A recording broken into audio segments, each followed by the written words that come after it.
Assalamualaikum warahmatullahi wabarakatuh.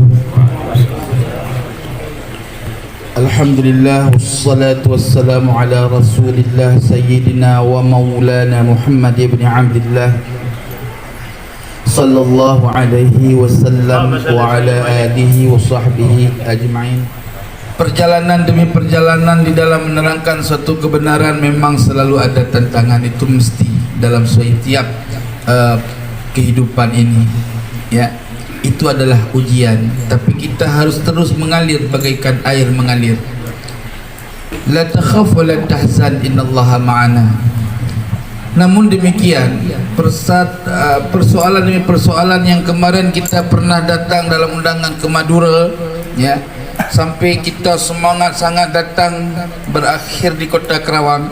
Lalu kita kembali lagi ke masing-masing wilayah dikarenakan ada baikot lah intinya, ya. Sebetulnya kalau kita pikir dengan otak jernih, wahai masyarakat yang ada di seluruh Indonesia yang tahu persoalan, harusnya masyarakat ini curiga. Kenapa orang datang mau menyampaikan kebenaran disuruh nggak boleh, dihalangin dengan bahasa kalau datang Kiai Iman akan kami begini, akan kami begitu. Itu nggak betul kalau begitu caranya. Harusnya mereka datang, terima Kiai Iman, terima kita. Kalau mereka punya ilmu, bawa kitab, ajak diskusi. Itu baru betul. Apa karena nggak punya data, takut kebenaran ini terungkap? Jangan begitu. Maka sebenarnya ini kalau saya pikir, saya orang bodoh, nggak ngerti undang-undang dah, ya. Nggak ngerti undang-undang saya mah. Tapi saya orang yang tunduk sama negara, apapun ceritanya. Kalau kita berpikir itu sebetulnya melanggar pasal, itu menghalangi orang untuk menyampaikan agama, betul nggak? Betul. Itu melanggar itu. Makanya sebetulnya Bapak kepolisian harus tangkap orang-orang macam itu. Saya ingin sampaikan teman-teman semua, tuan-tuan semua, seluruh Indonesia lah intinya. Kalau kita cinta kepada Rasulullah, ya, berikanlah kesempatan kita untuk menerangkan kebenaran. Jangan tutupi kebenaran. Allah Subhanahu wa taala berfirman di dalam Al-Qur'an, la talbisul haqqa bil batil wa taktumul haqqa wa antum ta'lamun. Jangan campur adukkan yang betul dengan yang salah. Karena yang betul dengan yang salah nggak boleh gabung. Betul. Nggak boleh gabung. Tidak bisa bersatu yang salah dengan yang benar. Tidak bisa bergabung minyak dengan air. Nggak bisa. Ya, maka oleh sebab itu minyak adalah minyak, air adalah air. Kebenaran adalah kebenaran, kebatilan adalah kebatilan.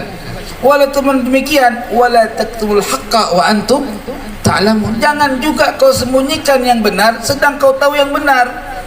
Hari ini apabila Kiai Iman sudah tahu bahwa Ubaidillah tidak ada terverifikasi dari masa ke masa dari kitab-kitab nasab, ya, itu beliau bertanggung jawab kepada Allah.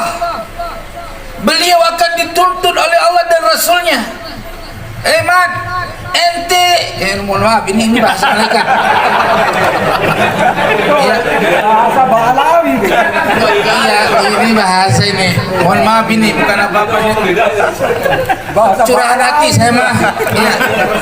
Ditanya malaikat melalui informasi itu, kamu sudah tahu bahwa Ba'alawi ini palsu, bukan cucu saya, kata Nabi. Kenapa enggak kau sampaikan kepada umat? Takut saya ya Rasul, gitu kan? Kamu takut, sedangkan Allah kasih ilmu kepada kamu. Takut, berarti kamu bukan takut kepada Allah, takut kepada Ba'alawi. Habis dihantam Kiai Iman. Jelas tidak? Iya. Jadi orang ini nih, mohon maaf ya, sama orang yang menghalangi untuk menyampaikan kebenaran. Hatta kiai panjang janggutnya sampai ke India, Pakistan, Bangladesh, ya, kalau tidak memberikan poin untuk menyerangkan kebenaran yang ada itu dah haram. Boleh tanya, tapi yang jujur ya, pakai ilmu. Gak boleh kita, walaupun kiai nih, kiai, ustadz, ya, lepaskanlah di dada kalian bendera fanatisme. Lepas. ya, ajak Kiai Imad, ajak orang-orang yang menyatakan bahwa Alawi ini bukan zuriat Rasul, ajak mereka sambil kopi ngerokok, undang kita bicara yang betul. Kalau punya data, saya yakin Kiai Imad juga taslim kok, asal sesuai keterangan. Ada enggak kitab yang lebih tua daripada Asy-Syajaratul Mubarakah yang menerangkan bahwa Ahmad bin Isa punya anak namanya Ubaidillah atau Abdullah? Itu Tuhan. Benar nggak Guru? Benar. Yang kedua, kalau memang Ahmad bin Isa hijrah ke Yaman, tolong buktikan kitab yang menerangkan yang sezaman dengan Ahmad yang lebih jelas informasinya, keterangannya bahwa Ahmad bin Isa punya sejarah hijrah dari Basrah menuju Yaman sampai wafat di sana. Kalau ceritanya shooting makam itu belum jadi dalil. Kenapa?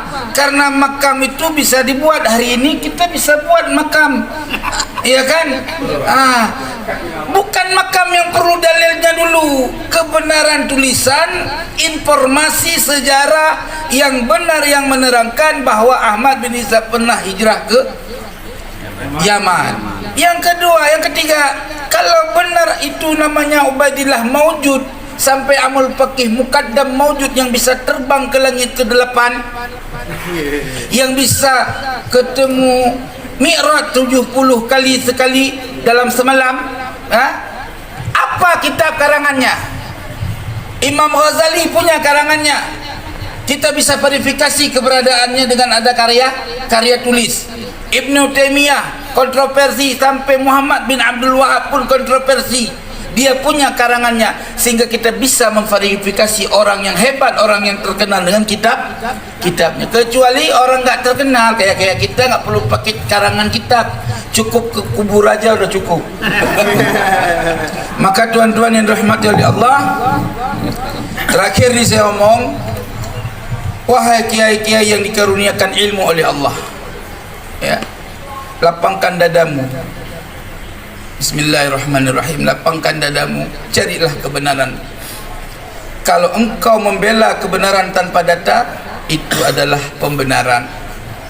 Maka undang Kiai Imad dengan penuh persaudaraan, karena kita adalah ikhwan muslimin, diikat dengan kalimat la ilaha illallah Muhammadur Rasulullah.